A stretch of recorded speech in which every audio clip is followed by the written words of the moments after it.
vibración en silencio si es posible y acompáñennos siguiéndonos en el hashtag Colombia Genera. Bien, vamos a pasar, continuando entonces con nuestra agenda, vamos en el panel de encadenamiento en el sector de la minería. Por tal razón, quiero dar la bienvenida a nuestros panelistas de este segmento. El doctor Juan Ramón Candia, gerente de sustentabilidad de la Fundación Chile. Al doctor Edgar Augusto Alfonso Vargas, vicepresidente de Cerro Matoso. A la doctora Beatriz Uribe, presidente de Mineros S.A. La doctora Natalia Gutiérrez, presidente de la Agencia Nacional de Minería ANM. Al doctor Jaime Mauricio Concha Prada, vicepresidente de Minería, Hidrocarburos y Energía de la ANDI, quien además será el moderador de este panel. Doctor Concha, contamos con 90 minutos para este segmento.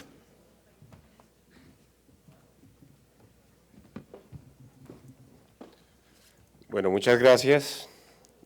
Para los que no me conocen, soy el nuevo vicepresidente de Minería, Hidrocarburos y Energía de la ANDI, Jaime Concha, y les agradezco por la presencia en este panel. Vemos que nos acaban de cortar un poquito el tiempo, pero bueno, creo que mucho de la teoría del encadenamiento ya se vio en el panel anterior y vamos a iniciar con nuestros empresarios colombianos que nos van a contar un poco sus experiencias, unas presentaciones. Posteriormente pasamos a mirar la experiencia chilena y por supuesto lo que tiene que decir el gobierno a través de la Agencia Nacional de Minería. Entonces iniciamos con la doctora Beatriz Uribe, presidenta de Mineros S.A.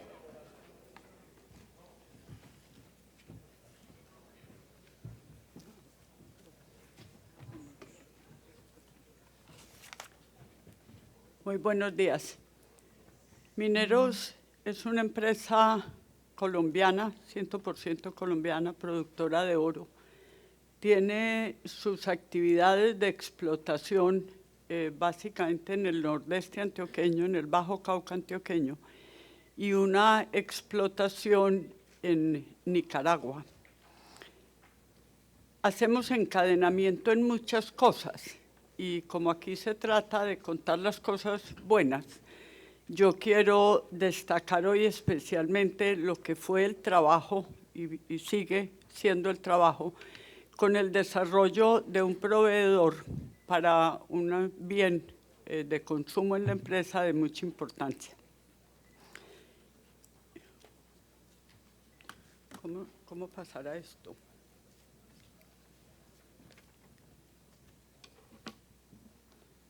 No. Imelda. Sí.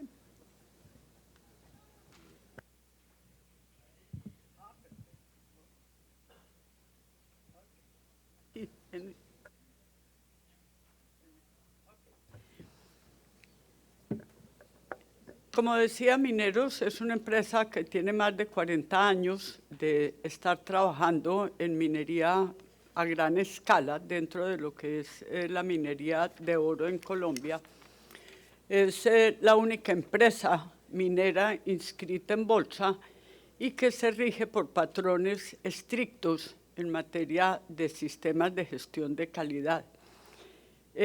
A raíz del auge minero que empezó en Colombia en el año 2008 y el encarecimiento de los insumos para las compañías mineras, empezamos a tener dificultades de acceso, sobre todo por razones de costo y de tecnología, a piezas muy importantes para el desarrollo de nuestro trabajo.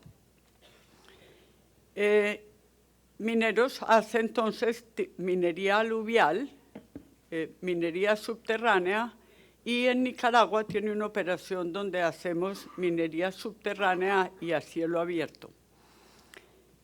Empezamos desde el año 2008 una alianza con la empresa Fundiciones Universo. Fundiciones Universo es una compañía del Valle del Cauca, fundada hace cerca de 70 años y que toda la vida ha trabajado en aras de ser un buen proveedor metal mecánico para la industria cementera, azucarera y la minería también.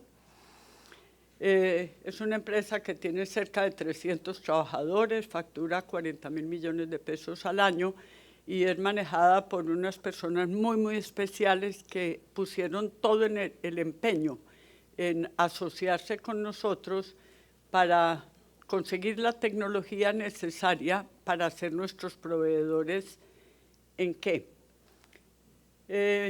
Lo que se ve ahí es una de las dragas sobre la mano izquierda mía, no sé si la de ustedes también. Una de las dragas con las cuales trabajamos la llanura aluvial del río Nechí, y en la misma foto sobre la derecha, digamos, la herramienta más importante que tiene una draga, que las decimos cucharas. Una cuchara, la draga tiene 100 o 120 cucharas, es una pieza de alto desgaste y desde toda la vida los proveedores siempre fueron proveedores extranjeros, con una tecnología de fundición muy importante, porque es una fundición de acero al manganeso que tiene que tener una altísima resistencia al desgaste.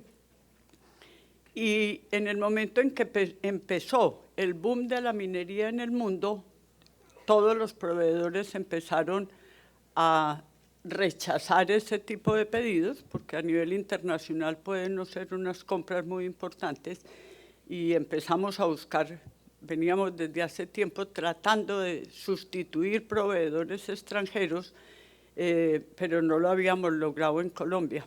Hicimos inclusive, estos fueron, digamos, nuestros últimos grandes proveedores de cucharas. Lo más que logramos acercarnos fue con 2 empresas fundidoras en Perú, que en algún momento también se salieron de las líneas de precios sobre todo, y entonces empezamos a hacer una alianza con Fundiciones Universo. Mineros, dentro de sus sistemas de gestión y de sus manejos tecnológicos, tenía como el soporte técnico de cómo se podía fabricar una cuchara de esas.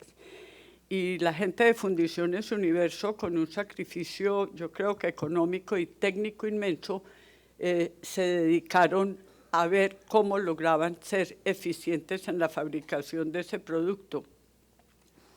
Eso es como un prototipo, pues, de lo que es una cuchara, y ese es el proceso, pues, que ellos desarrollaron para obtener finalmente esta, que es una pieza de una cadena de 100 o 120 que tiene una cuchara. Una cuchara tiene un valor en este momento de 21 millones de pesos.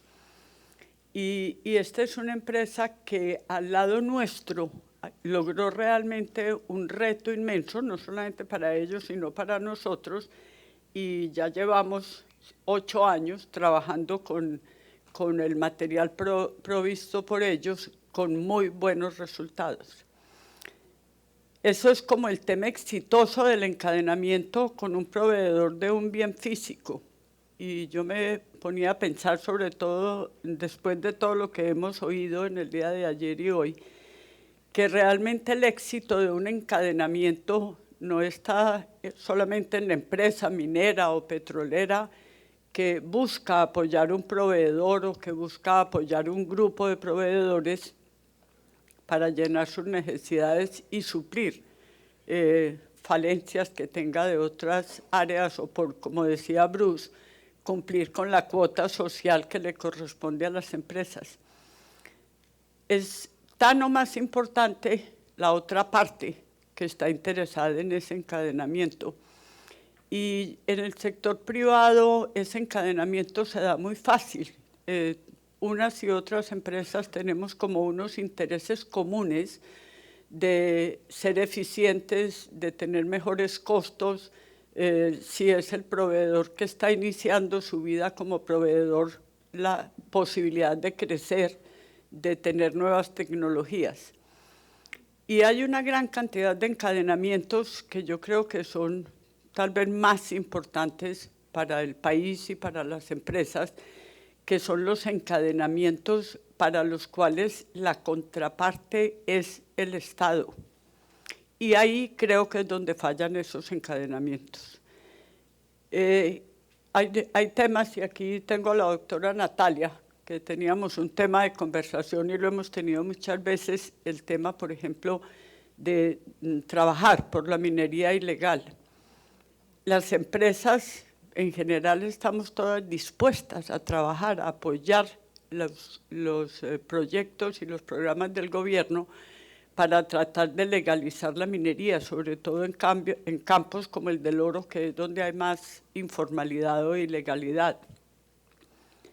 Nos falta la contraparte. Cuando uno empieza a tratar de reunir o de proponer soluciones, se encuentra con una cantidad de barreras de carácter legal o de carácter institucional que impiden que las empresas podamos asumir eso. Y ese es un ejemplo, pero como ese podría uno mencionar muchos en las cadenas de emprendimiento, por ejemplo, para las zonas donde están las compañías, que la compañía tiene que estar sola, porque muy rara vez encuentra unas autoridades que tengan el mismo interés de la empresa de crear programas o proyectos que les sirvan en el futuro a sus áreas de influencia. La posibilidad de promover sustitución de cultivos ilícitos, de crear nuevas opciones de vida en las zonas mineras, que es muy importante, es un tema donde prácticamente las empresas tienen que trabajar solas y les falta la contraparte. Uno contar con que las comunidades sean la contrapartida no es fácil porque les faltan recursos, les falta conocimiento, pero si tuviéramos un Estado presente en las zonas mineras que estuviera jugando en la misma partida que jugamos las empresas, yo creo que podía hacerse cosas muy importantes en encadenamientos productivos diferentes a desarrollar proveedores. Eso era todo. Gracias.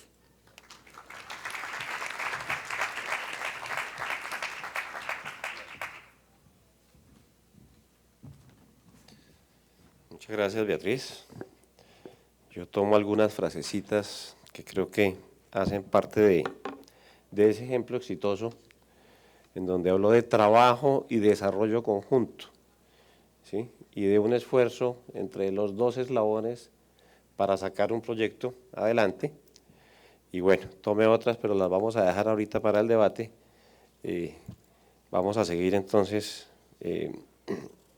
con Edgar Augusto Alfonso Vargas, vicepresidente financiero de Cerro Matoso, quien también nos va a hacer una presentación y posteriormente esperamos también sus preguntas a través del mail de imelda.irrestrepo@andi.com.co para iniciar la discusión y el panel. Bueno, buenos días. Yo creo que viendo ahorita el caso de Mineros, es grato ver cómo tal vez uno de nuestros dos únicos clientes nacionales de ferroníquel, que es Fundiciones Universo, es parte de estos encadenamientos. Entonces es bueno ver que parte del níquel de Cerro Matoso también hace parte de este encadenamiento que vemos ahí. Yo voy a hacer una presentación muy corta con respecto a ejemplos de encadenamientos productivos en Cerro Matoso. Primero que todo, pues una limitación de responsabilidad. Obviamente, como ustedes saben, Cerro Matoso es una compañía del grupo BHP Billiton. Entonces, nada de las afirmaciones o de pronto proyecciones que ustedes vean acá son simples apreciaciones de la compañía. No se está promocionando ni vendiendo ningún tipo de acciones o cosas por el estilo. Un poco de contexto de Cerro Matoso. Cerro Matoso, está ubicado en el departamento de Córdoba. Para los que no conocen, actualmente pues Cerro Matoso es la única explotación de ferroníquel, níquel contenido en ferroníquel que tiene Colombia. Cuenta con 1.061 empleados directos y 1.350 empleados contratistas. Dista aproximadamente de 700 kilómetros de la ciudad de Bogotá y alrededor de 100 kilómetros de Montería, que es la capital del departamento de Córdoba. Y su área de influencia directa se compone de 4 municipios que son Montelíbano, donde está ubicada la operación y explotación principal, Puerto Libertador, San José de Uré y La Apartada. La población de esta área de influencia directa suma alrededor de 142.000 personas y en Montelíbano estamos hablando de alrededor de 80.000 habitantes. Poco entendimiento de Cerro Matoso. Muchas veces de pronto ustedes escuchan y piensan que solamente se trata de un negocio minero. Cerro Matoso realmente es un proceso que es parte minero. Si ustedes ven en esta presentación, la minería solamente representa el 9% de nuestro costo total. El 90% de nuestro costo es un proceso industrial de transformación del mineral en un producto de valor agregado que es el ferroníquel. Y solamente un 1% de nuestro costo es la comercialización. En el proceso minero es un proceso que por las características de nuestro depósito, que básicamente tenemos que ir seleccionando el mineral que contiene el grado de níquel que necesitamos, es un proceso que es incentivo en mano de obra. Nosotros movemos alrededor de 10 millones de toneladas por año y de esas 10 millones de toneladas por año entran al proceso alrededor de 3 millones de toneladas. Básicamente es un proceso de selección y de blending del mineral para procesarlo. En nuestro costo industrial y nuestro costo de procesamiento total, prácticamente el tema energético es 50% de nuestro costo total. Cerro Matoso consume energía o electricidad como una ciudad como del tamaño de Santa Marta. En el tema de gas natural, que es otro alrededor de 20% de nuestro costo, estamos hablando, no, 10% de nuestro costo, estamos hablando de un consumo que es equivalente en términos de proporciones como al 70% del consumo de gas domiciliario en la costa Caribe. Y el resto del consumo energético es básicamente carbón, que estamos asociados con un proveedor local, Sator, que está localizado en Puerto Libertador.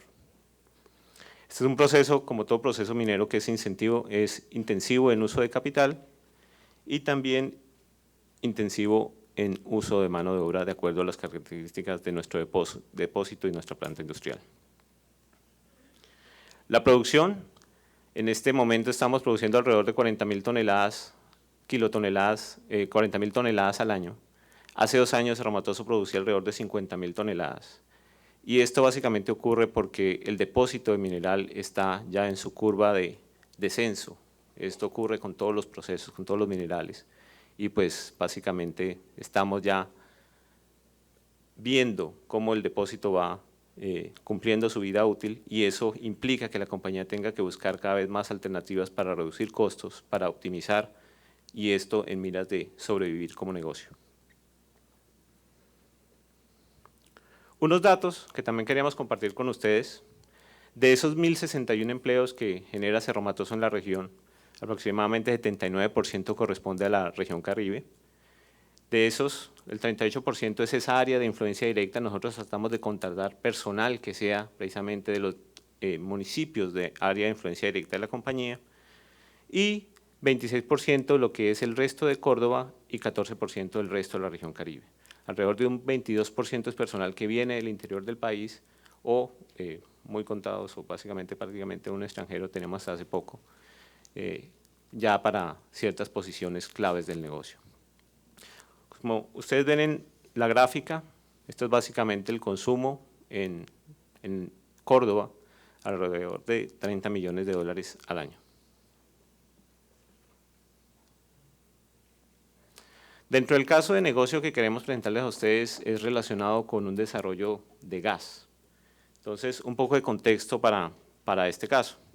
Cerro Matoso tiene un gasoducto propio. Es un gasoducto que si ustedes ven en el mapa es la línea roja que va desde Jobo Tablón hasta la mina de Cerro Matoso. De este gasoducto no solamente lo utiliza Cerro Matoso para su consumo de gas, sino también que es utilizado por 8 municipios de la región que logran tener su suministro de gas natural utilizando nuestra infraestructura. El resto de la conexión negra ya es un gasoducto que pertenece a Promigas.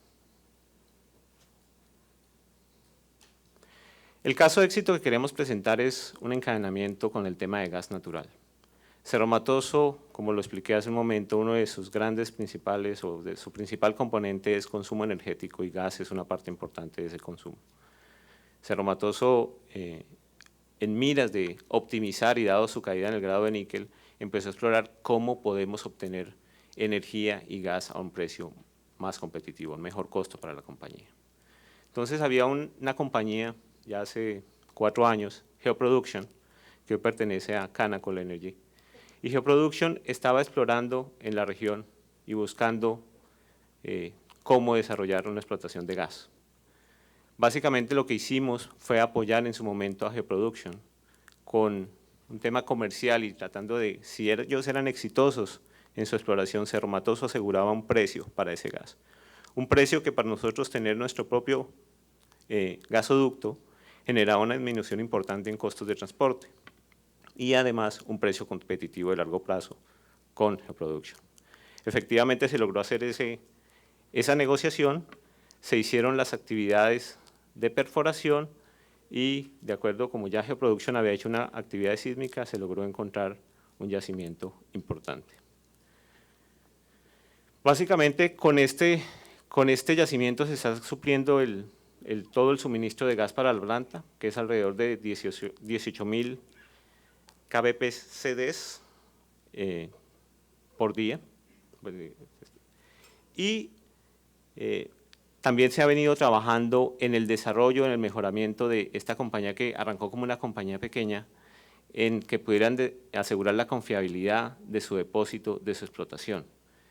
Hubo un acompañamiento y traslado de mejores prácticas de operación de Cerro Matoso también a la gente o al equipo de Geoproduction. Esto les permitió crecer como compañía y luego, pues, obviamente, se volvieron atractivos para que fueran adquiridos por un grupo más grande. Es bueno ver que ahora, digamos, este yacimiento ya ha logrado ir desatrapando su gas y es una compañía que, pues, ha venido creciendo y ya prácticamente una compañía que va sola y que tiene un futuro importante. ¿Qué se logró con esto además? Unas ventas anuales solamente por ese yacimiento alrededor de los 25 o 30 millones de dólares al año. Obviamente pues esto depende mucho del precio regulado porque nuestra fórmula pues depende algo de esto. La generación de 30 empleos directos por la operación de este yacimiento y alrededor de 20 empleos indirectos. Y además, pues obviamente toda la generación de ingresos y rentas que pues para el gobierno calculamos puedan representar entre 7 a 10 millones de dólares al año.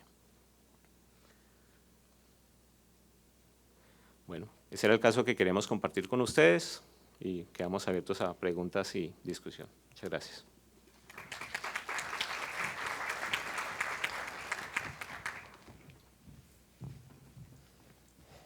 Muchas gracias, Edgar. Muy interesante el ejemplo que han desarrollado ustedes. Seguimos con Juan Ramón Candia, Fundación Chile, y vamos a mirar un poco la experiencia de estrategia de encadenamientos en Chile, ver también un poco cómo ha sido la perspectiva en otro país y esas buenas prácticas, y posteriormente también haremos unas preguntas específicas para el panel. Buenos días a todos, un gran placer de estar acá nuevamente en este país tan maravilloso. Y es la segunda vez además que vengo invitado por Andy, estuve hace unos 5 años en Tolima, en donde me pidieron contar también algo sobre la experiencia en términos de minería y sustentabilidad, y además visitar uno de los proyectos de Anglo Ashanti en la zona. Debo decir que ha sido un par de días bien interesantes, porque veo que estamos enfrentados a los mismos desafíos, a los mismos tipos de problemas, a los mismos tipos de preguntas y probablemente a estrategias similares de cómo abordarlos. Y probablemente no solamente un tema de nuestros dos países, sino que también es un fenómeno que abarca toda Latinoamérica. Un par de palabras respecto de nuestra organización para que entiendan un poco desde dónde viene nuestra visión respecto de este desafío. Somos una organización creada hace 40 años con la finalidad de impactar en la sociedad chilena a través de la innovación, a través de la transferencia tecnológica, la adaptación, el desarrollo. Hace 40 años el ecosistema de innovación en Chile ciertamente era muy distinto al de hoy día. Había poca oferta, digamos, había eso, el paisaje ha cambiado, las universidades han asumido también muchos roles de innovación, las propias empresas productivas, las empresas de ingeniería. El Estado de Chile hizo una invitación a centros internacionales de excelencia a establecerse en Chile, así que los últimos 5 o 6 años se han establecido 10 centros de diferentes lugares, Alemania, Francia, Australia, etc. Entonces el ecosistema hoy día está altamente densificado, por lo tanto el rol de nuestra organización también ha ido evolucionando según eso. Hace 40 años justamente comenzamos a involucrarnos en el desarrollo de encadenamientos productivos, generando la primera empresa productora de salmones, que terminó siendo el sector exportador de salmón producido más grande del mundo. nuestro rol ha ido evolucionando, ya no producimos salmones, hoy día más bien entramos en la parte de alimentación de los salmones, en la parte ambiental, en la parte laboral, etc. Una organización de 400 personas, formada inicialmente por el Estado de Chile y la ITT de los Estados Unidos. Es una organización público-privada, administrada privadamente, sin fines de lucro. Hace ya 8 años, la ITT fue reemplazada por BHP Billiton en nuestro directorio, por lo tanto hoy día los dueños, por así decirlo, de la Fundación Chile son BHP y el Estado de Chile. Y el presidente de nuestro directorio es elegido por el presidente de la República. Hoy día estamos enfocados en cuatro grandes temáticas, diría yo: biotecnología, alimentación, sustentabilidad, cambio climático, emprendimiento y capital humano. Una de las formas que vemos que podemos impactar y generar justamente o promover estos encadenamientos productivos a través de la creación de empresas, y en nuestra historia hemos creado cerca de 80 empresas, y hoy día esta plataforma especializada busca justamente aumentar también ese nivel de desarrollo. El Grupo Sustentabilidad, que yo dirijo, que somos unas 70 personas, nos hemos puesto esta misión, que es transformar a la industria de Chile en empresas líderes en temas de sustentabilidad, que es una ambición grande. Sin embargo, hoy día el cambio de paradigma que vive la sociedad en el mundo, yo creo que da espacio para esto, y no solamente eso, probablemente lo transforme en una obligación. Y esto lo hacemos a través de estos tres grandes temas: agua y energía para el futuro, el territorio inteligente y la empresa del mañana. Y cuando llevamos esto a la minería, entendemos claramente que la minería hoy día, nuevamente a nivel global, no solamente en nuestros países, enfrenta un cambio de paradigma. Hoy día la minería y la industria minera se exige que sea una industria que conozca y gestione sus impactos, que sea eficiente en el uso de recursos, materias primas, que integre el territorio y la comunidad, que cree confianza en los distintos actores del territorio, que cree valor social, que anticipe las demandas y que finalmente lidere con el ejemplo. Hace 10 años, y probablemente esto que acabo de decir le hace sentido a todos ustedes, y es justamente lo que hemos estado hablando estos 2 días, pero hace 10 años no era tan así. Yo muchas veces escuchaba a la industria decir, bueno, nuestro rol es claro, es producir minerales, producir petróleo y algo de responsabilidad social, digamos, pero ese era claramente entendido como su rol esencial. Hoy día esto ha pasado a ser parte del negocio, no solamente en Colombia, en Chile y Perú. Tenemos docenas de proyectos que están detenidos justamente por este desafío de este nuevo cambio de paradigma que impone nuestro entorno y que de alguna forma involucra o exige que esta mirada sea incorporada. También se ha mencionado en estos días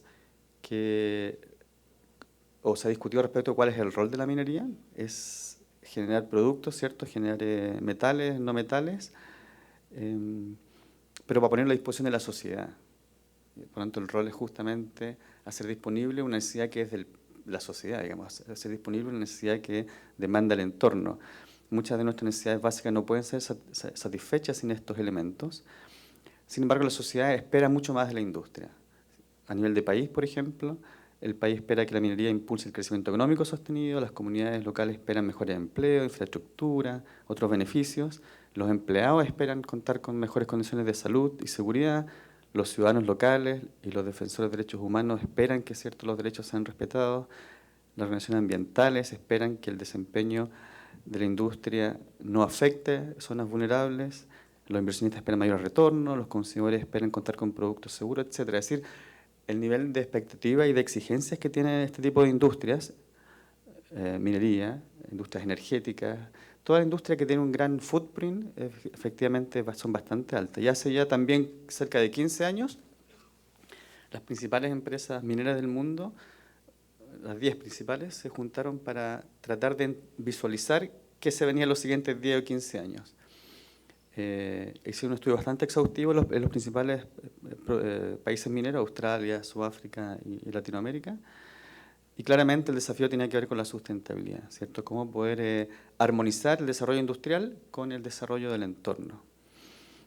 Y hablaron de 9 desafíos, que hoy día los vemos y son bastante evidentes, pero esto, como digo, se hizo hace 15 años, y tiene que ver con los temas que estamos viendo hoy día: uso del territorio, manejo, comunidades locales, medio ambiente, acceso a la información, gobernanza, etc. Y de hecho, esto dio origen a la creación del ICMM, que es el Consejo Internacional de Minería de Metales, que está en Londres y que busca ayudar a la industria minera justamente a mejorar sus estándares socioambientales. ¿Qué pasa en Chile? Chile es un país minero, y diría yo que por, no sé, 100 años o más, pero durante los 90 años anteriores nunca se cuestionó la minería. Siempre fue parte del paisaje, siempre estuvo allí. En general ocurre además en zonas aisladas, de baja exposición mediática. Entonces siempre fue un sector, como digo, de bajo perfil, a pesar de su relevancia, y poco cuestionado. Pero eso cambió, a raíz justamente de este cambio de paradigma, en los últimos 5, 6, 7, 8 años. Y hoy día hay grandes proyectos de inversión de 4.000 millones de dólares que están detenidos por oposición de comunidades indígenas, por ejemplo, algo que de verdad era impensable hace 10 años atrás. O están detenidos por incumplimiento a resoluciones en sus permisos ambientales, algo que nuevamente no era pensable hace 10 años atrás. Aporta el 12% del PIB, 60% de las exportaciones, 15% de los ingresos fiscales y 13% de la fuerza laboral. Esto es directamente, si además consideramos la fuerza laboral indirecta, este número sube considerablemente. Y dentro de la minería el cobre es claramente el principal producto. Chile es el principal productor de cobre del mundo, tiene un tercio del cobre que se comercializa viene de Chile y un tercio de las reservas hacia el futuro están en Chile. Y eso es producido en un 95% por estas 15 empresas que son además empresas multinacionales, además de Codelco, que es la empresa del Estado, y un par de empresas nacionales también.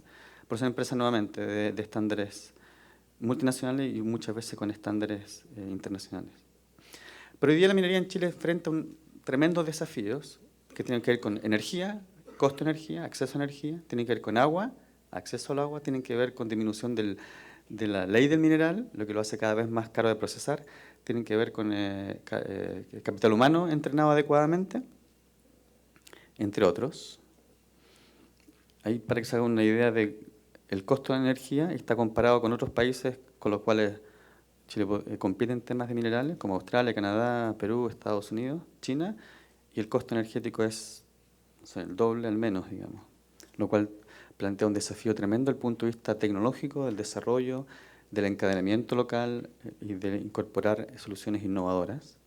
Y si vamos al mundo del agua es lo mismo. Una buena parte de la minería ocurre en zonas áridas o semiáridas. Hay lugares donde no llueve en 20 años y la minería claramente necesita agua para poder realizar sus procesos. Por ejemplo, en la zona de Antofagasta, el 66% del uso del agua de esa región es para uso minero, lo que lo hace particularmente vulnerable y particularmente hoy en día, ante este nuevo escenario, discutible respecto del qué es primero, digamos, el agua para el desarrollo industrial o agua para la población. Hoy día los proyectos mineros están incorporando dentro de su proyecto de inversión desalinizar agua de mar y bombearla, lo cual es caro, pero es más caro todavía si se considera que los proyectos están a 4.000 o 5.000 metros de altura. Entonces no es solamente el desalinizar y el costo energético que significa, sino que además tienen que elevarlo 5.000 metros. Pero hoy día sí están siendo concebidos los proyectos, no hay otra forma. Otro desafío tiene que ver con la transparencia de la información, aspecto que también se ha discutido, es la demanda hoy día de la sociedad.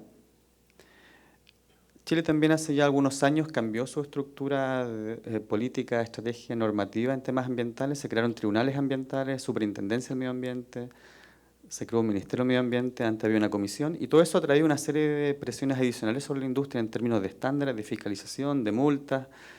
Hoy día las multas, la más alta que se ha puesto, me parece que son cerca de 15 millones de dólares a una compañía justamente por no respetar un permiso ambiental, y además está paralizado el proyecto. Por lo tanto, el escenario continúa siendo más complejo, y si agregamos hoy día la demanda de las comunidades, que están más organizadas, que tienen nuevos liderazgos, más informadas, tienen más recursos, que exigen mayor grado de participación, etcétera, hacen que el panorama nuevamente siga complejizándose. De hecho, los principales conflictos que hay hoy en día tienen que ver con esto: disputa por el territorio, propiedad de la tierra, impactos socioambientales, disputa por recursos hídricos, falta de inversión de los excedentes que generan las empresas en el propio territorio. Muchos de los impuestos se van, en el caso de Chile, a Santiago, a la capital, es un país altamente centralizado. Por lo tanto, las comunidades perciben que los beneficios no quedan localmente, etc. Y se da este círculo vicioso, ¿cierto?, donde la comunidad percibe que la minera, que es la única que recibe los beneficios, la empresa, por otro lado, percibe que hace esfuerzos grandes, que no son reconocidos, la comunidad se siente no representada, etc. Es decir, se genera este círculo bastante dañino. Y en esta estadística, que creo que es de hace un año o más, tal vez, que del Observatorio Latinoamericano de Conflictos Ambientales, se hablaba de 200 conflictos, 30 de ellos ocurren en Chile hoy día y otros 30 en Perú, como los principales países que estaban aportando a esta estadística, digamos, de conflictos que tiene, como decía yo, paralizado grandes inversiones en nuestros países. Entonces la pregunta para una organización como la nuestra es cómo la innovación, la ecoinnovación puede ayudar a resolver esto. Y las dimensiones en temas de sustentabilidad son múltiples, ¿eh? Y hay algunas de ellas, tal vez las principales: agua, energía, biodiversidad, pasivos, drenaje ácido, residuos, gestión de riesgos, gestión de información, geoquímica, comunidades, cierre faena, etc. Y lo que me gustaría hacer entonces es dar algunos ejemplos de eso, y en particular aquellos que están asociados a los encadenamientos. Entonces voy a hablar tanto de ecoinnovación en el mundo de las políticas y las estrategias, como en el mundo de las tecnologías. Ante este escenario han habido varios movimientos de alto nivel en el país por mejorar el estándar, digamos, en términos de reconocer por parte de la industria el rol que deben jugar en el desarrollo productivo del país. Hace 100 años también el salitre, por ejemplo, fue un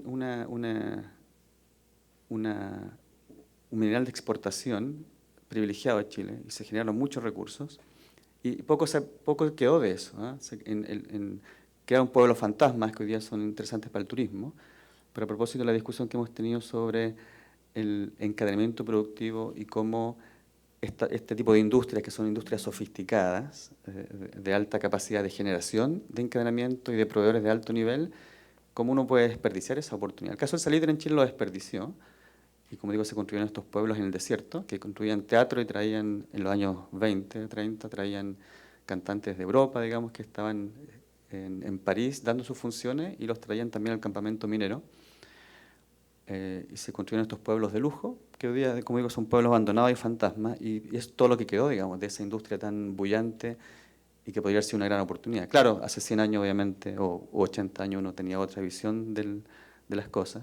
Entonces la pregunta es cómo hoy día somos capaces de aprovechar este tipo de industrias que tienen una alta capacidad de generación de capacidades locales y de encadenamientos productivos.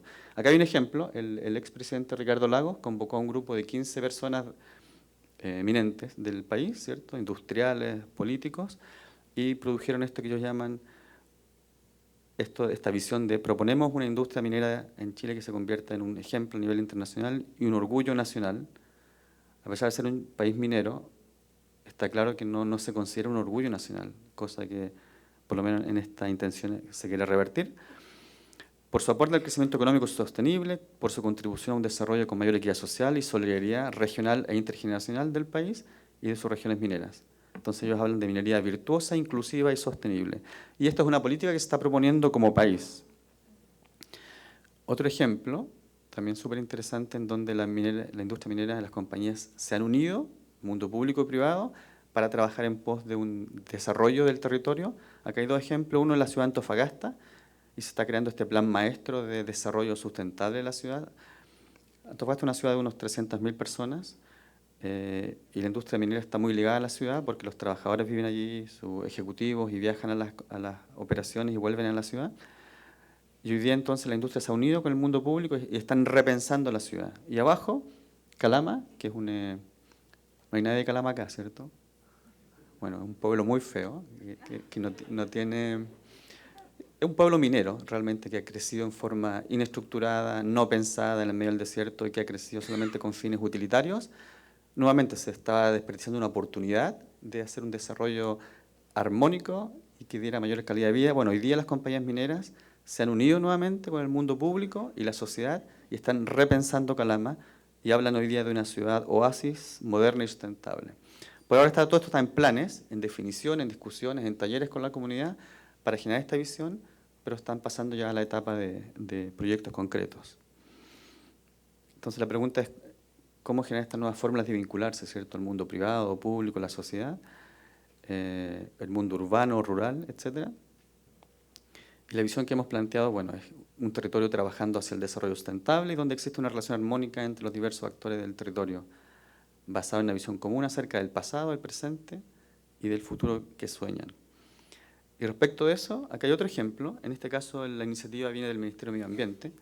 Y han sido seleccionados 5 territorios en el país fuertemente industrializados, donde hay industria minera, refinerías, fundiciones y otro tipo de industrias, por lo tanto con comunidades altamente afectadas por este desarrollo de 20, 30, 40 o 50 años. Hoy día son terrenos, son zonas que están en conflicto justamente por eso, porque la sociedad hoy día cambió y lo que antes era bienvenido, la industria, hoy día es visto como un problema. Yo recuerdo, por ejemplo, estuvimos trabajando con la empresa de petróleo, la empresa nacional de petróleos en Chile. Chile no produce petróleo, pero alguna vez lo hizo en pequeña escala. Produce gas en el sur, pero generaron pasivos ambientales. La industria del petróleo generó en Magallanes, en Tierra del Fuego, cerca de 2.500 pasivos. Pero cuando esto partió, en el año 1950, los estancieros, ¿cierto?, la gente dueña de grandes estancias y que crían ovejas, dieron la bienvenida a la industria. Era una fuente de trabajo, era desarrollo para la zona, era contar con gas y petróleo, etc. Pero han pasado 50 años y las nuevas generaciones, los hijos de los estancieros, hoy día están demandando a la empresa de petróleo por las tuberías que pasan por sus terrenos, por las fosas de la explotación que dejaron en esos terrenos privados que son de ellos, etc. Entonces cambió drásticamente el mundo. Y de hecho hemos trabajado con ENAP justamente en abordar la mitad de esos pasivos ambientales.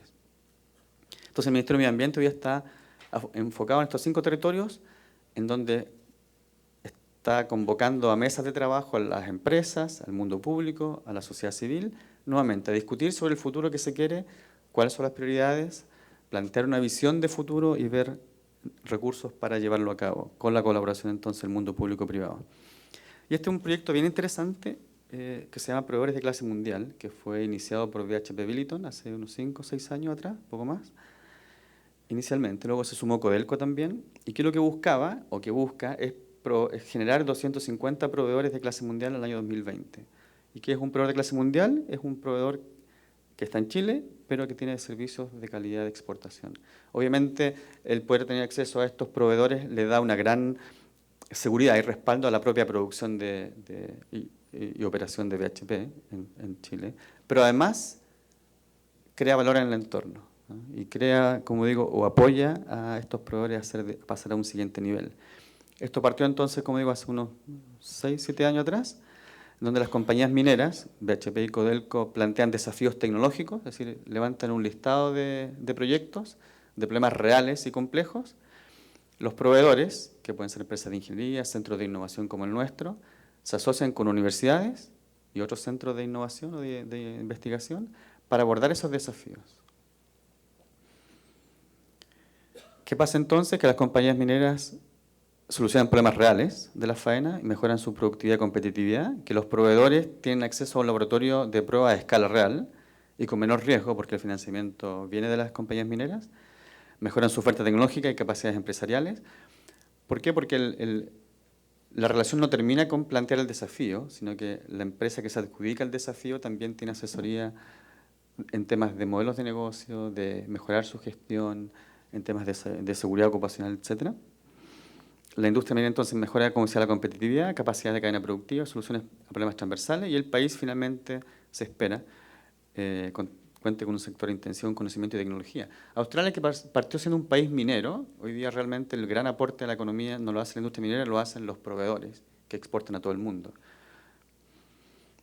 Y hoy día sí luce el ecosistema de este programa, en donde ya no son solamente BHP y Codelco, sino que se han sumado 7 empresas mineras y nuestra organización es la coordinadora del programa y hay una serie de incubadoras, universidades, centros tecnológicos. Son 6 empresas mineras, 73 proveedores que son parte del programa, hay 87 proyectos que están siendo abordados, el 51% de estos proveedores ya exporta soluciones y tienen ventas además registradas por $500 millones. Entonces, en este periodo corto. Ahora, esto no ha sido exento de dificultades, ha sido de verdad un proceso complejo y de aprendizaje para todos, para los proveedores, para las compañías mineras, para los centros de investigación. Pero yo creo que es una iniciativa valiosa y que está funcionando bien. Y si vamos al mundo de las tecnologías, aquí hay un recorrido rápido, algunos ejemplos de cómo una necesidad real de una compañía o de varias puede ser abordado nuevamente por la capacidad local de innovación. Y local, apoyada por las redes internacionales. No es necesario reinventar la rueda en las cosas que hacemos. Muchas veces las soluciones existen o han sido testeadas y probadas, y lo que se requiere es una adaptación, una transferencia, o en otros casos un desarrollo. En este caso, por ejemplo, es una empresa que se creó en nuestra organización, que se llama MRISC, que justamente, y esto fue hace 10 años, y buscaba entregar una herramienta de monitoreo y visualización de data y agregar la inteligencia finalmente a la gestión ambiental de las compañías. Ustedes saben que las compañías mineras, petroleras, energéticas manejan cientos o miles de datos semanales, mensuales, y que se les saca poco provecho a eso. Entonces lo que se hizo acá, crear una empresa que le llamamos el cerebro ambiental de las compañías, y ya hoy día es el cerebro socioambiental o de sustentabilidad, porque va incorporando aspectos de permisología, de comunidad, etcétera. Que una empresa que además hoy día está en Colombia y que en Chile provee al 80% de las compañías mineras con esta herramienta, digamos, de gestión y visualización de data. Si va al mundo del agua, los desafíos que tiene la industria son de todo tipo, de tecnologías, de calidad, de remover elementos complejos del agua, como el boro, el arsénico, y que muchas veces son soluciones que no están en el mercado. ¿Por qué? Porque las grandes compañías, por ejemplo, de tecnologías de agua, están preocupadas de los grandes problemas, pero cuando son problemas muy específicos, muchas veces hay poco interés o incentivo para desarrollar una solución tan local. Entonces ahí es donde el apoyarse en los proveedores locales, la capacidad local instalada a través de la universidad, los centros de investigación o empresas de innovación, tiene mucho sentido. Y el agua, la dimensión del agua tiene que ver con gestión a nivel de las cuencas, con herramientas para poder hacer eso, con el monitoreo de las cuencas, con tratamiento y reuso, con generar nuevas fuentes de agua, etcétera. O con generar estándares. Por ejemplo, este es el estándar AWS, que también es una herramienta bastante innovadora, que fue un desarrollo global, pero con participación de las diferentes regiones del planeta. Y nosotros nos tocó pilotear este estándar, que es un estándar para el uso sostenible del agua, donde no solamente se incorpora el uso dentro de los límites de la empresa, sino que además se pone eso en el contexto de la cuenca o la microcuenca del área de influencia, y se busca entonces hacer una gestión con una visión mucho más amplia. Creo que no me queda mucho. ¿Cuánto tiempo más me queda? ¿Cuánto? 3 minutos. Ya. Entonces voy a ir a un par de ejemplos en particular que tal vez son más interesantes. Bueno, la biodiversidad es un mundo en sí. ¿Cuáles son los impactos de la biodiversidad? ¿Cómo compensarlos? ¿Cómo medimos si la compensación fue adecuada y es proporcional? ¿Qué tipo de acciones? Entonces, como digo, cada una de estas dimensiones pone un desafío en innovación, tecnologías, herramientas, que debe ser trabajado en forma coordinada por las compañías, la oferta local, centros internacionales, y buscar la mejor solución. Acá, por ejemplo, lo que se hizo fue una guía justamente o un primer intento de cómo cuantificar o cómo compensar adecuadamente los impactos en la biodiversidad de la industria minera. Y esto, de hecho, lo hicimos en alianza con una organización en Colombia que tenía más experiencia que nosotros. Cómo aprovechar la energía solar. O sea, el desierto de Atacama es el que tiene mayor radiación solar en el mundo, y poco se hacía, digamos. Hoy día hay toda una industria solar que se ha desarrollado. Entonces, cuando hablamos de instalar capacidades locales, ahí tenemos otro desafío, lo que se está haciendo hoy día. Entonces, bueno, dado que están llegando grandes empresas globales en producción de energía solar, ¿cómo hacemos para que se creen capacidades locales? Desde los instaladores de los paneles solares, la mantención, etcétera. Y estamos justamente pensando en ese nuevo desafío ahora para la industria solar. Entonces acá hay un ejemplo de cómo la industria minera aprovecha esa capacidad a través de cobertores eficientes para evitar la evaporación de los lixiviados, recuperar mejor forma el cobre al aumentar la temperatura, disminuir el uso de combustibles fósiles, etc. Esto, por ejemplo, a propósito de innovaciones, esta es una planta de generación de energía marina con olas, y que además desaliniza. Entonces, esto está a nivel todavía precomercial, instalada en Perth, en Australia, produce 1 mega, y lo que estamos haciendo hoy día es, en las islas del territorio nacional, medir el potencial para la aplicación de esta energía, y el plan es entonces 1 año y medio más traer esta planta y poder generar energía en las islas, que también plantean un desafío en sí en términos de innovación, en términos de suplementar agua de buena calidad y de generar energía. Lugares como la isla de Pascua, por ejemplo, Rapa Nui, dependen exclusivamente, obviamente, del petróleo importado que se traiga desde el continente. Bueno, Chile también depende del petróleo en realidad que se trae desde otros lugares. Este es un ejemplo interesante también porque al estar en zonas áridas, la industria minera no tenía herramientas o tecnologías específicas para medir el potencial de generación de drenaje ácido, que como ustedes saben es uno de los desafíos de largo plazo que enfrenta la industria, particularmente post-cierre. Como casi todas las metodologías han sido desarrolladas en países como Canadá o incluso Australia, donde el nivel de precipitación es mucho más alto, estaba la hipótesis de que se sobreestimaba en Chile, a través de esos test, el potencial de generación de drenaje ácido, que luego incide en las garantías que tienen que poner las compañías mineras para asegurar un cierre sustentable.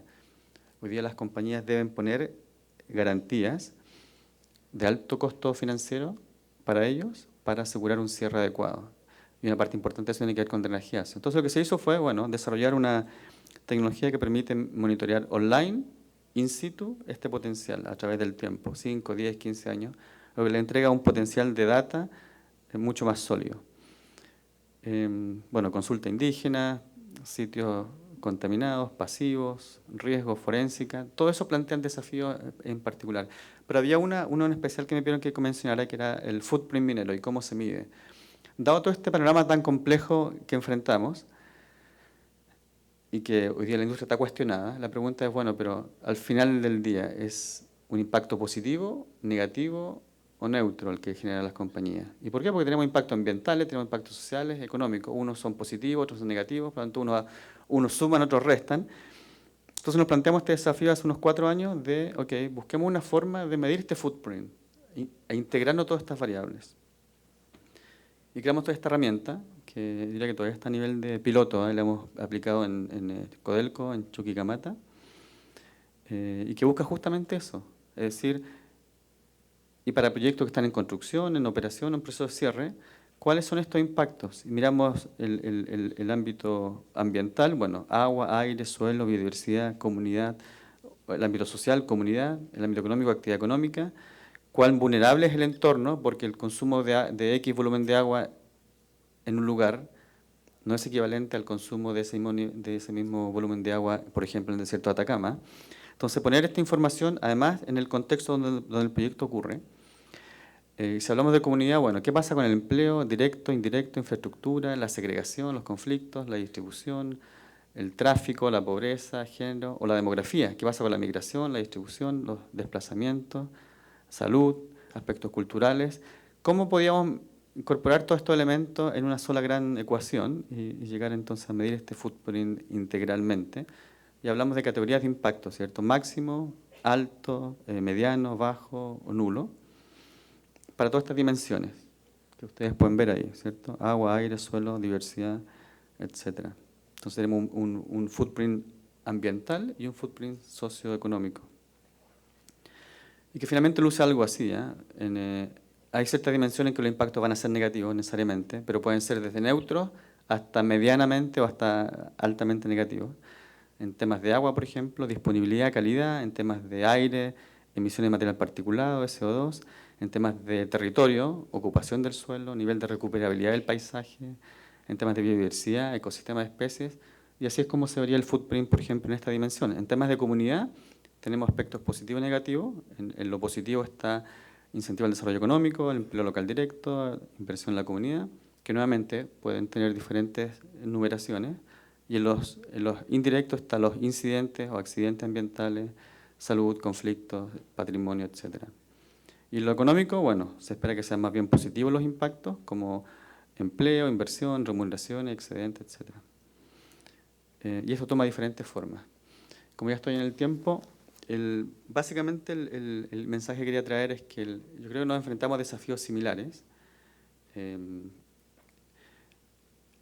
Y yo creo que efectivamente la respuesta hoy día, más claramente que nunca, es una respuesta de equipo, del mundo privado, del mundo público, de la sociedad civil, porque si vamos a encontrar una respuesta a esta complejidad que nos plantea el entorno, la respuesta solamente puede provenir de la buena intención de creación de confianzas, como también se ha repetido constantemente en estas sesiones, y de la búsqueda de una solución, como digo, conjunta, entendiendo que el desarrollo de estas industrias es necesario para el mundo, pero en particular para nuestros países, digamos, industria minera, energética, petrolera, etc.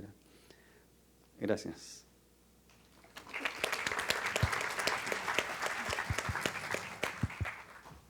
Muchas gracias, Juan Ramón. increíble ver cómo el mapa se repite en los diferentes países, los desafíos son similares, pero tal vez resaltar de la presentación de Juan Ramón, que muchos de los encadenamientos que se están dando en Chile precisamente son para dar respuesta a esos desafíos.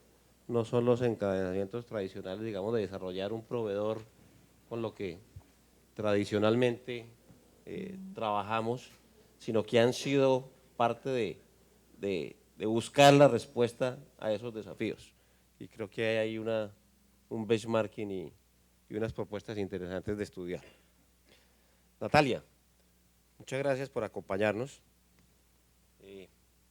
Veíamos en la presentación de nuestros empresarios y por supuesto un poco por las áreas donde se desarrolla la actividad minera, la queja de la falta de presencia del Estado, de que llegan las empresas y les toca todo solo, que a veces incluso las comunidades, yo diría que a veces ordeñan a la empresa, para decirlo claramente, para reemplazar el Estado. Y oíamos en el panel anterior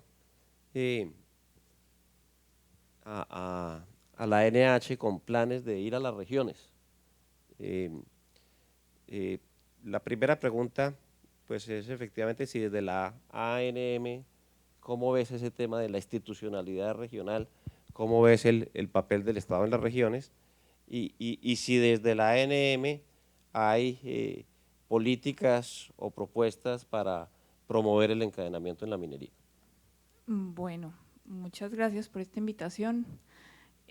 Creo que te voy a responder un pedacito chiquito de la pregunta porque me gustaría no hablar como ANM nada más, sino yo trabajé 8 años en el sector privado, en el sector petrolero.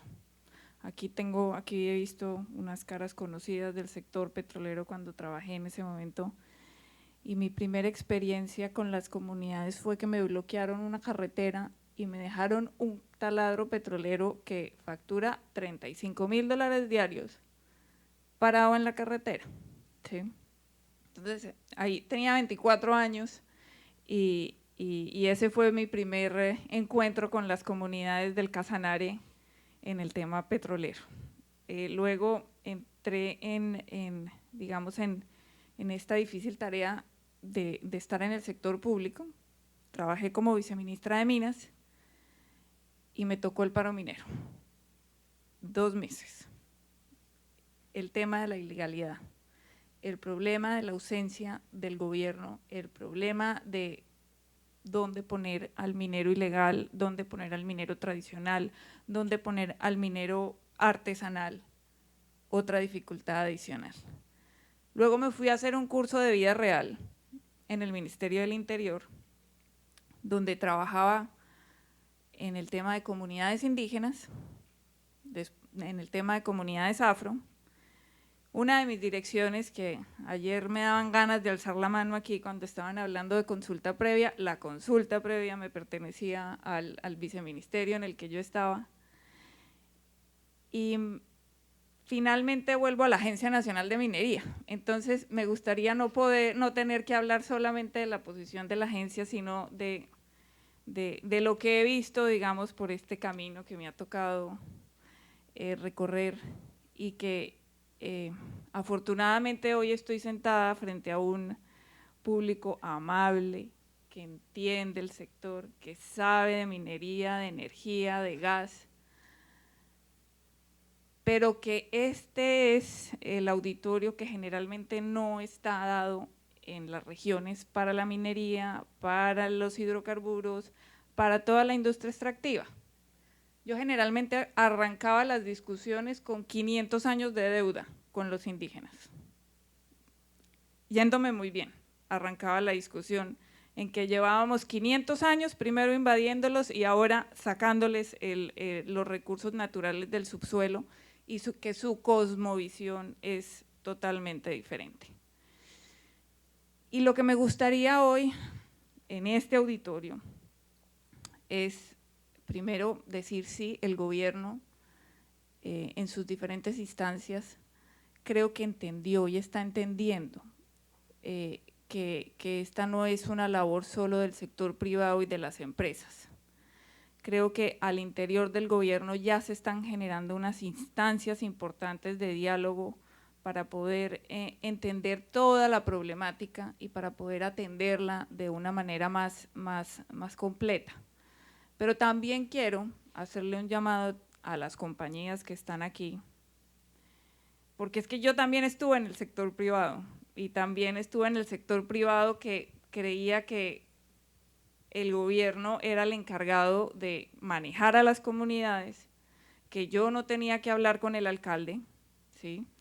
Y al revés, lo que tienen que hacer las compañías cuando van a llegar a un municipio, lo primero que tienen que hacer es hablar con el alcalde, porque es que si el alcalde no es socio, se les vuelve enemigo en una relación y en un matrimonio que es a largo plazo.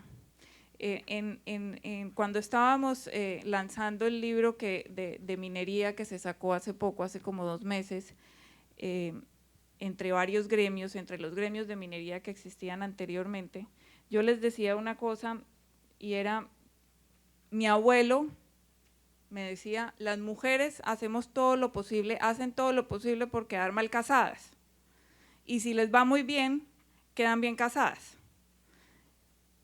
Lo que hemos visto de la industria minera es que durante muchos años el bajo perfil era como ese esfuerzo de no casarse con las comunidades, ¿sí?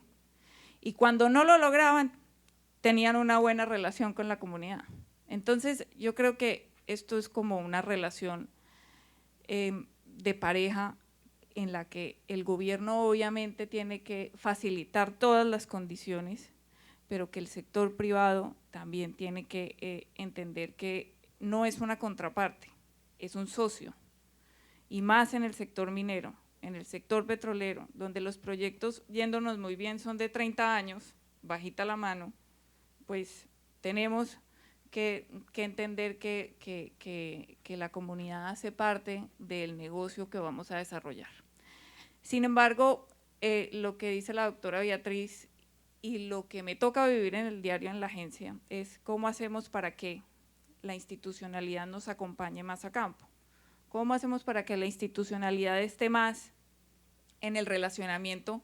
Porque desafortunadamente sí hemos tenido, yo creo que un mal uso de los mecanismos como el de la consulta previa, y es que todos ustedes los que están aquí deben ser o ya deben tener un máster en manejar agitadores profesionales que se dedican a intermediar entre las comunidades y entre el gobierno y que desafortunadamente están pescando en río revuelto.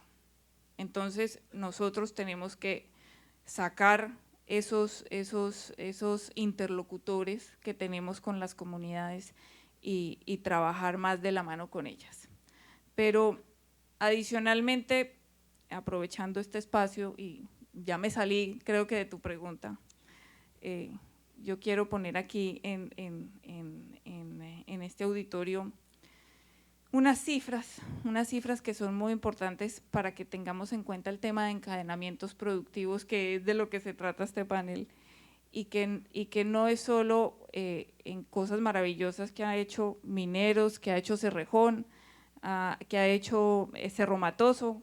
Con Cerro Matoso tuve la oportunidad de estar en diferentes situaciones con los indígenas de la zona, ver cómo sacamos adelante unos acuerdos, cómo sacamos adelante unas propuestas para trabajar juntos, pero lo que sí no está en tela de juicio o en tela de discusión es que definitivamente la actividad minera supone una transformación positiva y afecta positivamente la industria y las regiones.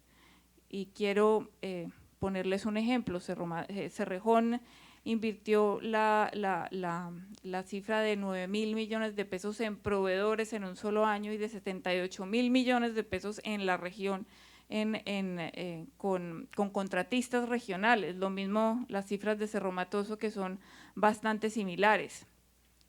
Con relación al empleo, este es un dato que yo espero que varios se les quede grabado, porque yo necesito que de acá las personas que están acá sean multiplicadores de esta información y que le hagan llegar esta información de verdad a la gente que trata de secuestrarse el debate por irse a los extremos ambientalistas. Según el DANE, en su encuesta de hogares, la empresa minera produce o le da empleo a 215.000 personas.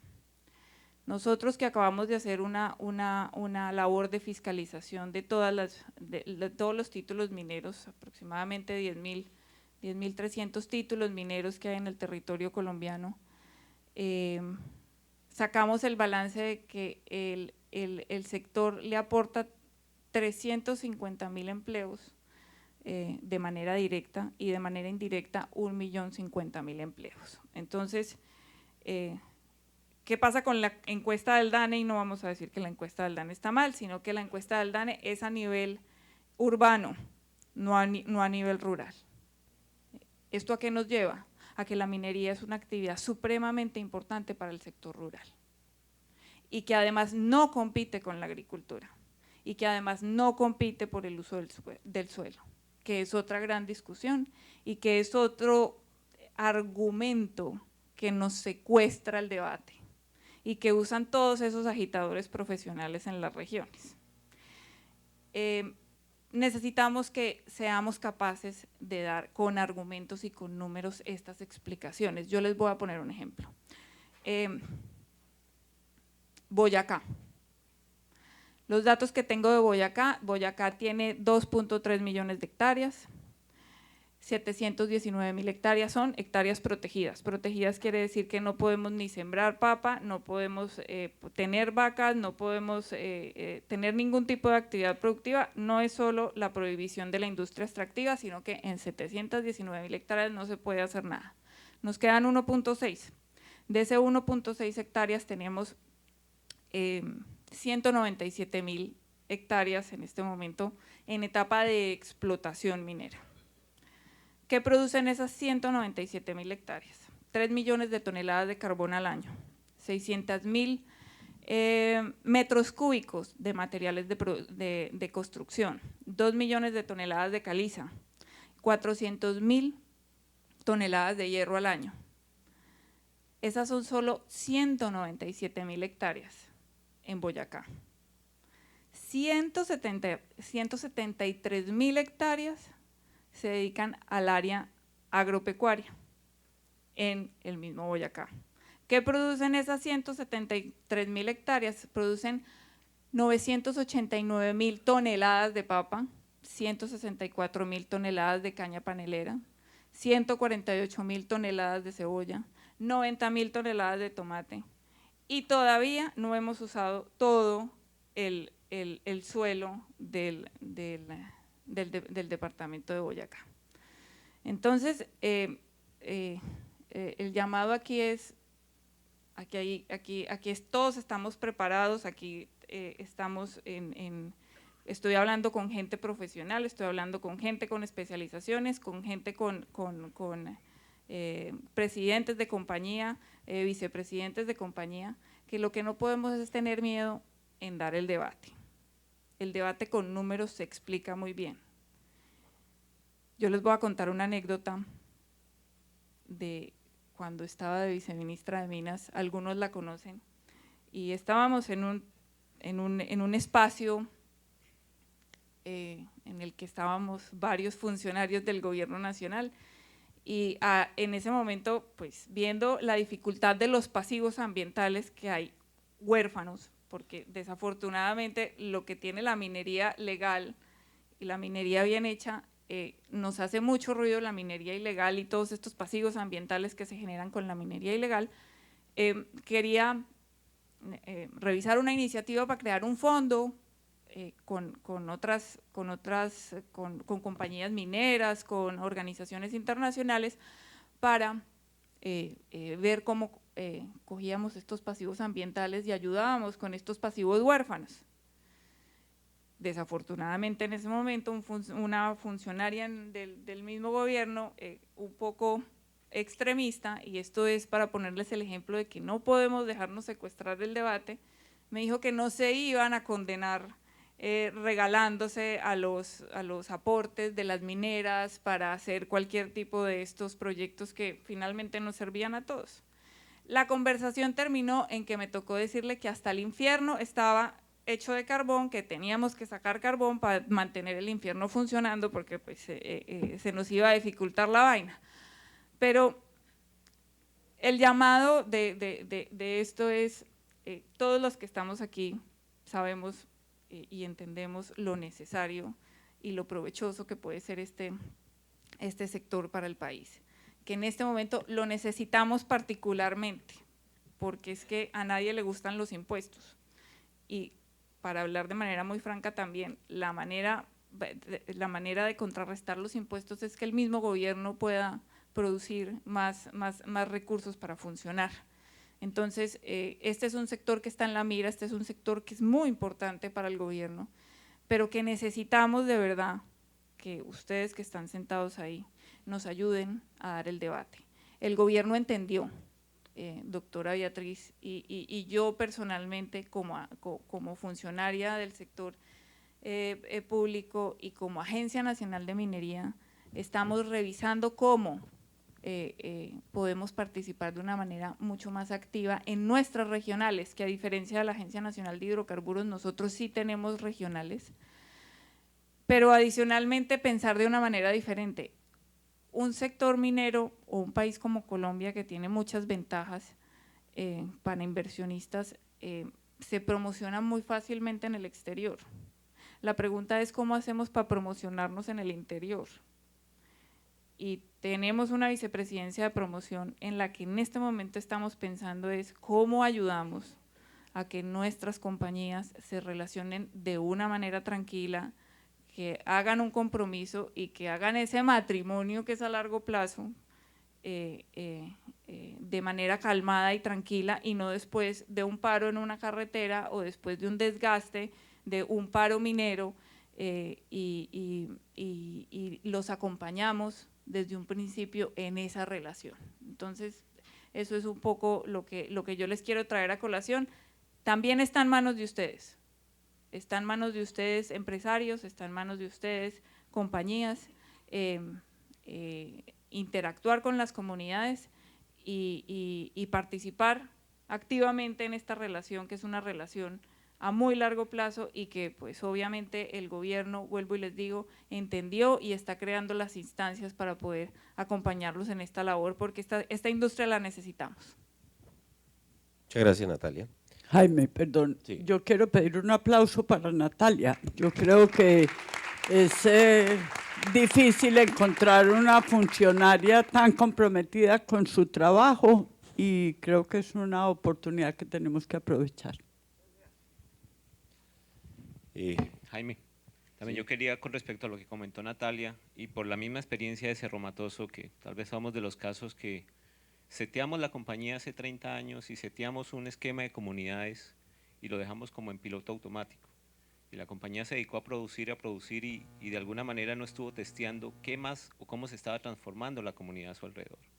Y eso generó obviamente que en algún momento tuviéramos bloqueos y conflictos con comunidades y dijéramos, bueno, vamos a trabajar con ellas, y hoy en día pues la relación ha cambiado muchísimo. Pero es importante que no nos perdamos de ese vecino que tenemos ahí, que no creamos que los esquemas que diseñamos en un momento de la compañía y de las comunidades se perduran a futuro. Entonces también es algo importante de resaltar. Aquí nos están pidiendo un encadenamiento de posición y de unión. Digamos, más que el encadenamiento productivo, es que efectivamente sector privado y sector público armemos una estrategia, hablemos de comunicación, respondamos con cifras, con técnica y con ciencia a los rumores, y que no nos dé miedo hablar de frente, digamos, de los beneficios y de las cosas que se hacen bien, ¿sí? Y yo creo que hay efectivamente oportunidades. Por eso un poco la presentación de Juan Ramón me llamaba la atención, efectivamente, que vio encadenamientos productivos y encadenamientos de servicios en estrategias para responder a esos desafíos que estamos viendo, y creo que ahí hay unas oportunidades inmensas para el país. Por supuesto, cuando uno está en un territorio solo o o le ha tocado, ¿cómo hace uno para tratar de hacer un encadenamiento con una comunidad local en esas regiones y hacer un desarrollo con ellos? ¿Qué creen ustedes que adicional al acompañamiento del Estado, ustedes como empresa pueden aportarle a la región en ese tipo de encadenamientos?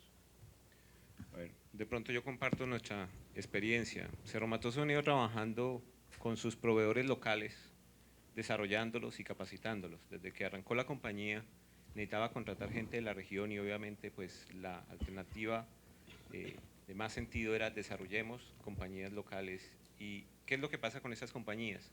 Ellas van creciendo pero no son organizadas y se ha trabajado mucho en capacitarlos.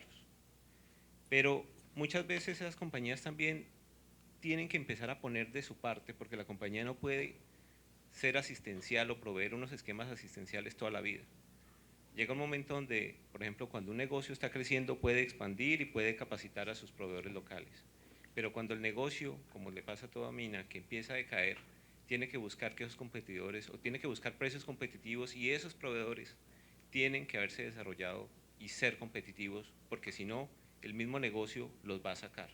Entonces yo creo que algo que no se debe quedar únicamente en la capacitación y el asistencialismo, hay que hacer que estas compañías salgan y busquen nuevos mercados, que no se quede únicamente en desarrollar el proveedor para mí, sino desarrollar el proveedor para que también crezca y se independice, para que pueda sobrevivir a futuro.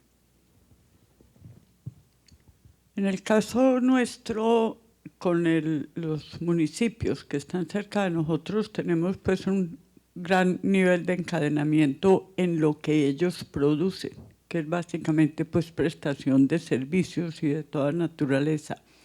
Yo creo que una de las cosas muy importantes que hicimos el año pasado, y ahí sí tuvimos un buen matrimonio con la Gobernación de Antioquia y con el SENA, fue la conformación de algo que llamamos Centro Mineroambiental, y es básicamente una universidad en una zona completamente apartada del país como es el Bagre, donde se va a capacitar la gente que toda la vida ha hecho su trabajo simplemente de oídas, a que lo haga bien hecho y a enseñarles a hacer bien las cosas en el manejo del ambiente, en todos los temas. Es impresionante, es una construcción donde hay simuladores como los que me tocó conocer en Cerro Matoso para el manejo de maquinaria pesada. Hay escuela de joyería y ahí habría un encadenamiento muy importante. Hay escuela de metalmecánica para el manejo de máquinas, herramientas que usa la minería. Y eso empezó a trabajar ahora en el mes de enero y tiene 450 muchachos inscritos en un sitio como ese. Yo creo que ahí es la muestra de un gran encadenamiento que puede ayudarle a las comunidades. Tenemos otro encadenamiento importante. Fuimos promotores hace unos 8 o 10 años con la USAID en la modificación en la sustitución de cultivos ilícitos, y también junto con la Gobernación de Antioquia y la de Córdoba se promovió la siembra de caucho y cacao y se delimitó una área de caucho y cacao. En este momento, la empresa, como parte de su negocio, porque también somos cultivadores de caucho para poder dar ejemplo en la zona, vamos a montar la planta para empezar a procesar el caucho que ya va a empezar a producir. Y ahí uno encuentra el apoyo, depende mucho como de la calidad de los funcionarios. Si el alcalde es un hombre emprendedor y que le gustan las cosas, se monta inmediatamente en el bus porque además sabe que es beneficioso para él. Pero también hay alcaldes que no les interesa ni siquiera ese relacionamiento con las empresas. Entonces, creo que cada día habrá que buscar la mejor manera de lograrlo. Sí, voy a dar un ejemplo muy breve en adición a esos buenos ejemplos que se han mencionado. En el caso en Codelco, que es una empresa, la empresa productora más grande del mundo de cobre, que es del Estado chileno, en esta decisión político-estratégica de lograr que Codelco sea o que los chilenos sientan orgullo de la empresa, cosa que hoy día aparentemente no sucede, está justamente este plan de generar centros de formación técnica en lugares como Calama, altamente especializados de robótica y qué sé yo, justamente para generar estas capacidades locales. Nuevamente, que la sociedad sienta orgullo por la empresa, pero a la vez hay un beneficio, una relación win-win para ambos, digamos, formar capital humano de valor, de alta especialización que se requiere y se va a requerir cada vez con más fuerza, pero a la vez dar oportunidades a los grupos locales. De hecho, hasta hace 3 años atrás, antes que viniera la crisis económica, la proyección que había de inversión para los siguientes 5 años minería eran 100 billones de dólares, y cuando se proyectaba el capital humano que se requería para esos 100 billones de dólares, eran 60.000 nuevos empleos, muchos de ellos altamente especializados, y no había 60.000 personas, digamos, para poder abastecer esa demanda. Ahora, esa proyección cambió considerablemente con la crisis económica, pero siguen siendo 40.000 billones, digamos. Y nuevamente el capital humano va a ser crítico. Y tal vez un ejemplo, en el otro extremo, en donde hay nada de relación y de encadenamiento, es una empresa energética, de las más grandes que hay en Chile, que es una empresa internacional, a la cual a pesar de tener los permisos ambientales para construir una central hidroeléctrica de 2.600 megas, que era clave para el país, sin embargo, como vieron inundar un bosque de alto valor en la Patagonia, finalmente la oposición de las ONG fue tan grande que el permiso se le denegó.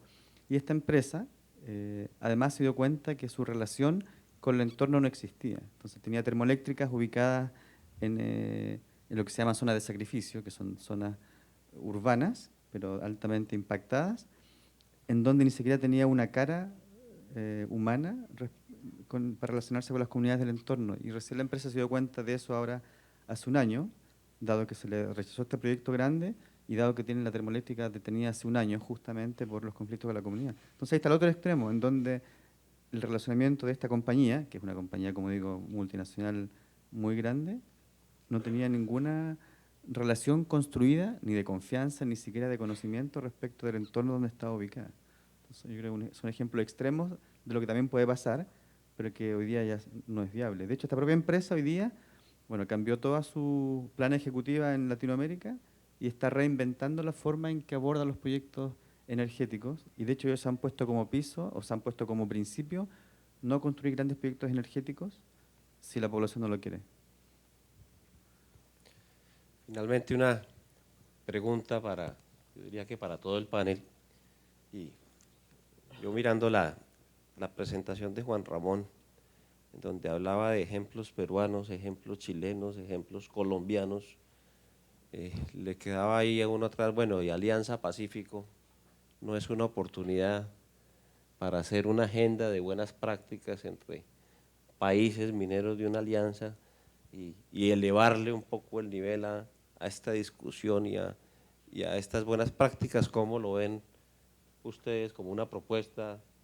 Si ven interesante hacer una agenda en ese tema de encadenamientos, más también de las formas de enfrentar estos problemas, o suena algo loco.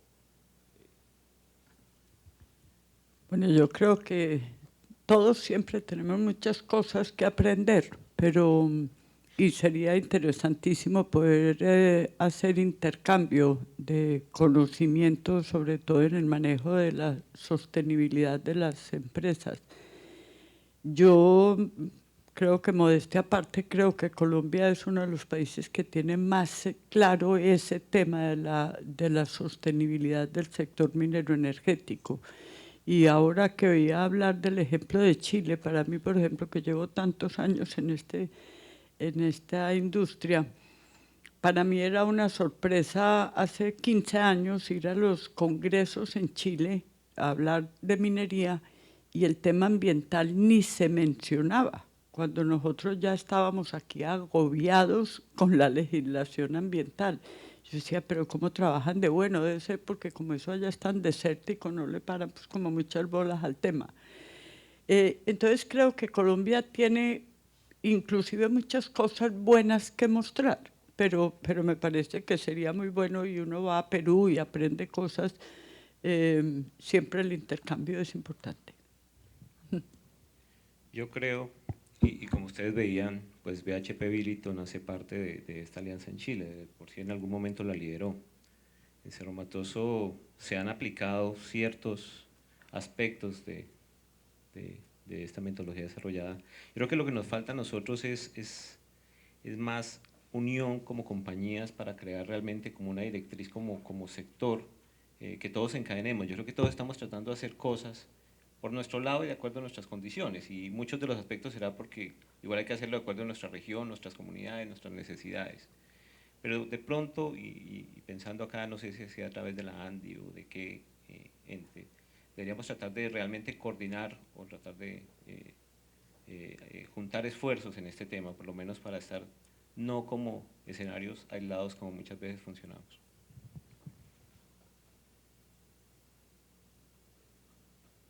Creo que es clave efectivamente tal vez pensar primero un trabajo conjunto del propio sector.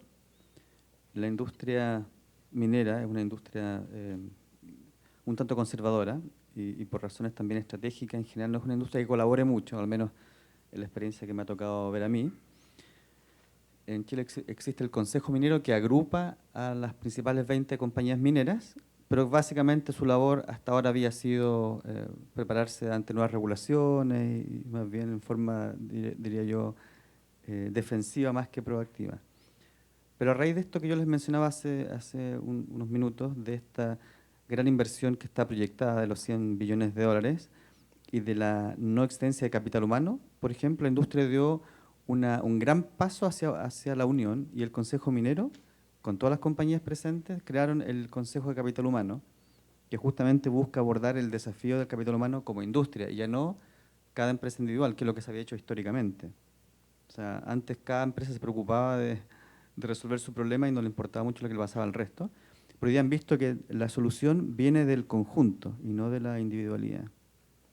Lo que menciona la doctora efectivamente era así. Hace 10 años los temas ambientales no eran relevantes, en parte porque están en zonas desérticas y poco expuesto y poco visible, pero eso cambió dramáticamente y hoy día, como digo, es un tema central.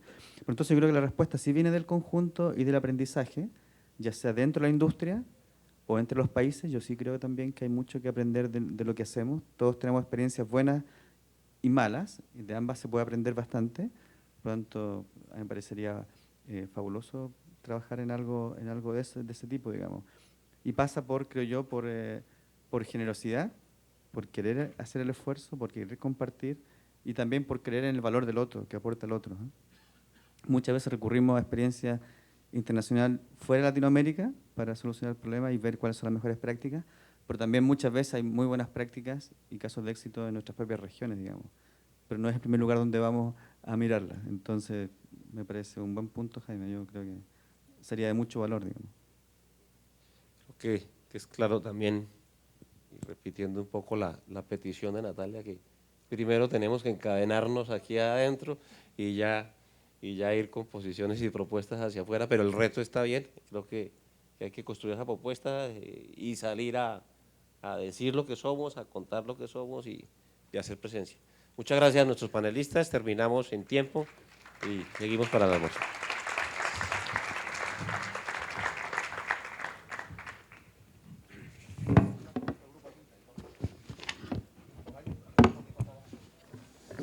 Muchísimas gracias, señor moderador. Muchísimas gracias a nuestros panelistas, a ustedes por su compañía. Los invitamos entonces a pasar al almuerzo que ofrece la organización en el primer piso y los esperamos de vuelta a la 1:30. Tenemos 1:30 para el almuerzo. Por favor, bien puntuales a la 1:30, regresando del almuerzo. Que disfruten.